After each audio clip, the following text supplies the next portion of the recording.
दोस्तों नमस्कार। मैं हूं रज़ा। आप लोग देख रहे रज़ा ग्राफिया।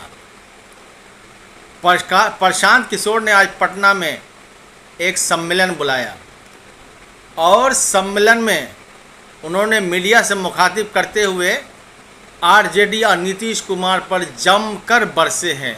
ख़ास तौर से तेजस्वी यादव पर जमकर बरसे। उन्होंने कहा कि लालू यादव के बेटे नौवीं फेल है और नौवीं फेल आदमी बिहार के अर्थव्यवस्था के बारे में लोगों को बता रहे हैं, बिहार की शिक्षा के बारे में लोगों को बता रहे हैं, बिहार को नौकरी देने के बारे में लोगों को बता रहे हैं। नौवीं फेल होना कोई गुनाह नहीं है। बिल्कुल सही कहा उन्होंने। हमारे भी जो रिश्तेदार हैं, मोहल्ले पड़ोस के लोग हैं, वो लोग भी नहीं पढ़ पाए। नहीं पढ़ पाने की कुछ मजबूरियाँ होती है। कुछ लोगों के गांव में स्कूल नहीं रहा होगा, कुछ लोगों के पास पैसे की कमी थी, कुछ लोग बचपन से ही काम करते आए।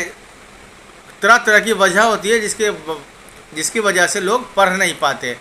लेकिन ये तो चीफ इसका बाप भी मुख्यमंत्री था और इसकी माँ भी मुख्यमंत्री थी, फिर क्यों ये नहीं पढ़ पाया? इसका मतलब ये पढ़ाई में इसको इंटरेस्ट था ही नहीं, कभी ये पढ़ने लायक था ही नहीं। ये सिर्फ राजनीति करना जानता है, लोगों को बेवकूफ़ बनाना जानता है और अर्थव्यवस्था के बारे में बताता है लोगों को। इसको मालूम नहीं है कि जीडीपी क्या है और जीडीपी ग्रोथ क्या है। और ये 10 लाख लोगों को रोज़गार देने चला है। पहले खुद तो रोज़गार ले ले, कम से कम एक चपरासी एक क्लर्क का नौकरी तो पहले खुद ले ले, तब बाद में दूसरों को रोज़गार देगा। ये लड़का लोगों को गुमराह कर रहा है और ख़ास तौर से मुसलमानों को गुमराह कर रहा है। ठीक, तेजस्वी यादव क्या है? तेजस्वी यादव अपने पिता की दुकान चला रहे हैं। जैसे उसके पिता एक दुकान लगाए हैं बहुत मेहनत से, और ये उसका बेटा है, इसलिए वो आरजेडी में है और आरजेडी का मुखिया बना हुआ है। लेकिन हकीकत में देखा जाए तो तेजस्वी यादव की कोई हैसियत नहीं है। हम पूरे बिहार के हर गांव हर मोहल्ले में पैदल यात्रा किए हैं। अगर तेजस्वी यादव में उतना ही ताकत है तो एक विधानसभा क्षेत्र की पैदल यात्रा करके दिखा दे, तब समझ में आ जाएंगे कि हाँ, तुम भी राजनीति करने लायक हो। तुम तो निकलोगे, अभी रथ यात्रा निकालने वाले हो, यात्रा निकालने 25 गाड़ी आगे होगी, 25 गाड़ी पीछे होगी, तुम भी एक गाड़ी लग्जरी गाड़ी पर सवार रहोगे और हाथ हिलाते हुए जाओगे। या वैसे नहीं होता है। तुमको अगर निकलना है तो जनता के बीच जाओ, पैदल जाओ। जिस तरह मैं गया हूँ उसी तरह तुम जाके एक बार दिखाओ, और पूरे बिहार नहीं तो कम से कम एक विधानसभा क्षेत्र में ही चले जाओ, तब मालूम पड़ेगा कि हाँ, तुम भी नेता हो। नेता बनने के लिए संघर्ष करना पड़ता है। तुम्हारे पिताजी लालू प्रसाद यादव ने संघर्ष किया है, इसलिए वो बहुत बड़े नेता बने हैं और लालू यादव का सम्मान पूरी बिहार की जनता करती है, मैं भी करता हूँ। लेकिन तुम्हारी एक नौवीं फेल आदमी लोगों को समझा रहा है शिक्षा के बारे में, बहुत ही शर्म की बात है। और नौवीं फेल आदमी बता रहा है कि रोज़गार कैसे देंगे, सड़कें कैसे बनेगी, क्राइम कैसे मिटेगा, अर्थव्यवस्था पटरी पे कैसे लाना है। ये नौवीं फेल लोगों को बता रहा है। बार बार उन्होंने अपनी बात में नौवीं फेल करके तेजस्वी यादव पर निशाना साधा।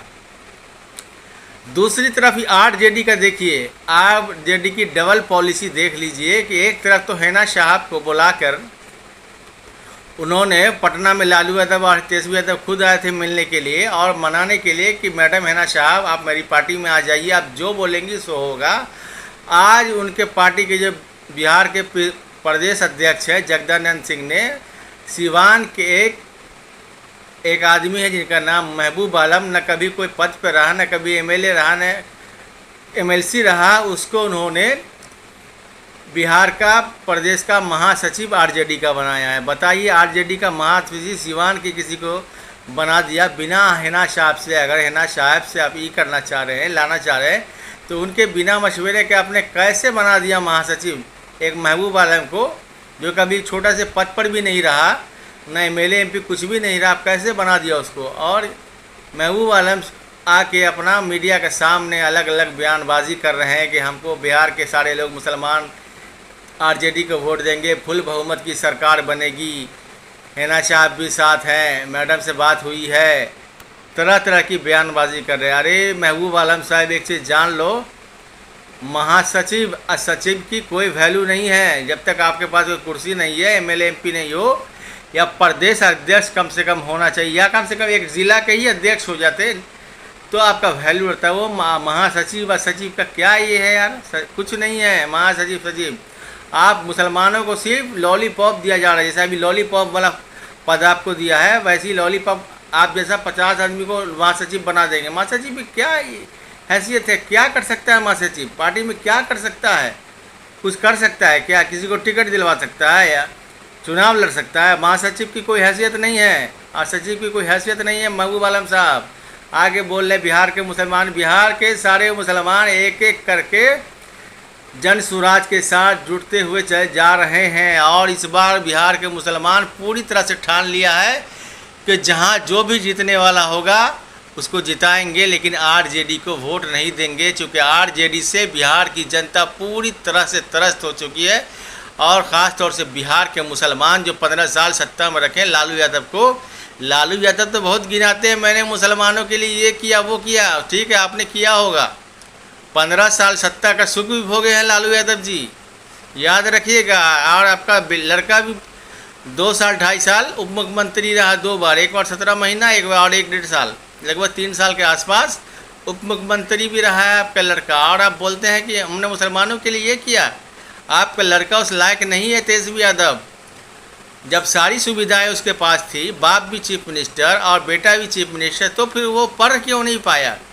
हम लोग के भी समाज में है लोग नहीं पढ़ पाए, रिश्तेदार नहीं पढ़ पाए, आबाओ अजदाद नहीं पढ़ पाए, रीज़न था गरीबी थी, भुखमरी थी, स्कूल नहीं था, बहुत तरह की बात है। लेकिन आपका लड़का, आप तो खुद मुख्यमंत्री थे, आपकी बीवी मुख्यमंत्री थी, फिर आपका लड़का क्यों नहीं पढ़ पाया?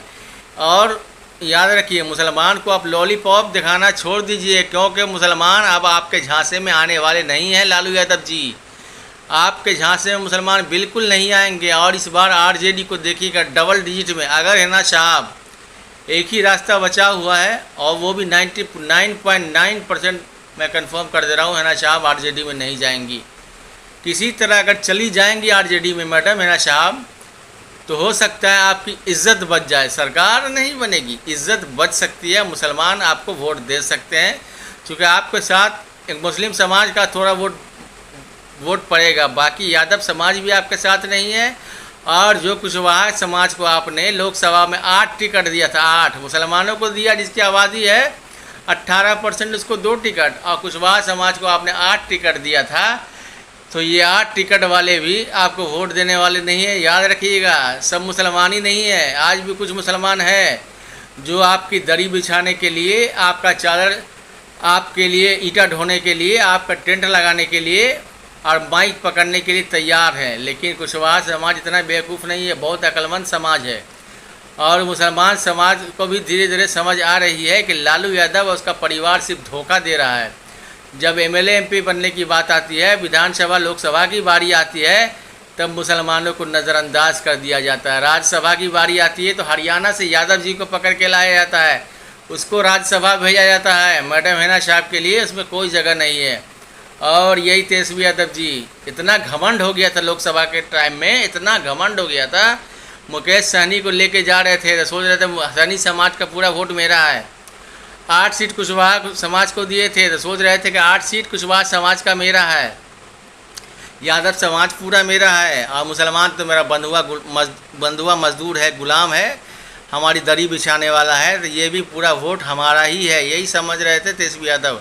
लेकिन जैसे ही नतीजे आए लोकसभा का, लालू यादव और तेजस्वी यादव दोनों को समझ में आ चुका है कि मुसलमान समाज अब हमारे पास नहीं है, और धीरे धीरे खिसकता जा रहा है। और अभी प्रशांत किशोर मुसलमानों को लेकर रोज़ सम्मेलन बुला रहे हैं और एक से एक कुरान की आयत पढ़ रहे हैं, इक़रा बिस्मि रब्बिकल्लज़ी खलक़, पढ़ो उस रब के नाम से जिसने तुमको पैदा किया। कल प्रशांत किशोर बोल रहे थे, जिस कौम को अल्लाह ताला ने कुरान में पहली आयत ये नाजिल की, पढ़ो, उस कौम की हालत आज बद से बदतर है। और बद से बदतर क्यों हुई है?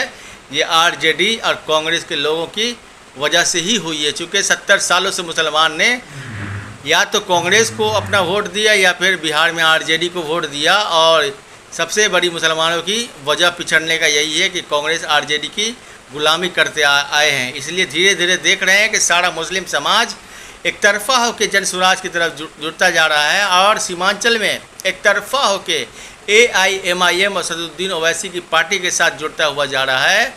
और इधर मिथिलांचल और सिवान छपरा गोपालगंज के साइड के जो मुसलमान हैं वो वेट कर रहे हैं हिना साहब के रिएक्शन का कि मैडम हिना साहब क्या बोलती हैं, उनका आदेशों का हम लोग पालन करेंगे या जो भी मैडम हिना साहब का आदेश होगा उसका पालन किया जाएगा। तो उनका मैडम हिना साहब के आदेश के हिसाब से वोट करेंगे। तेजस्वी यादव आपको मुसलमान वोट देने वाला नहीं है, भले हिना साहब अगर पार्टी में शामिल हो जाती हैं उनकी वजह से आपको वोट मिल जाए, लेकिन ऐसे सारा समाज जन स्वराज के साथ और दूसरी पार्टियों के साथ जुड़ चुका है। इसलिए ये आप मुखालफे में मत रहिएगा कि मुसलमान समाज आपको वोट देने जा रहा है। दोस्तों ये रिपोर्ट आपको कैसी लगी कमेंट में अपनी राय ज़रूर दें। वीडियो अच्छे लगे तो लाइक करें, शेयर करें और जो लोग चैनल को सब्सक्राइब नहीं किए चैनल को सब्सक्राइब ज़रूर करें। मिलते हैं अगली वीडियो में, तब तक के लिए धन्यवाद।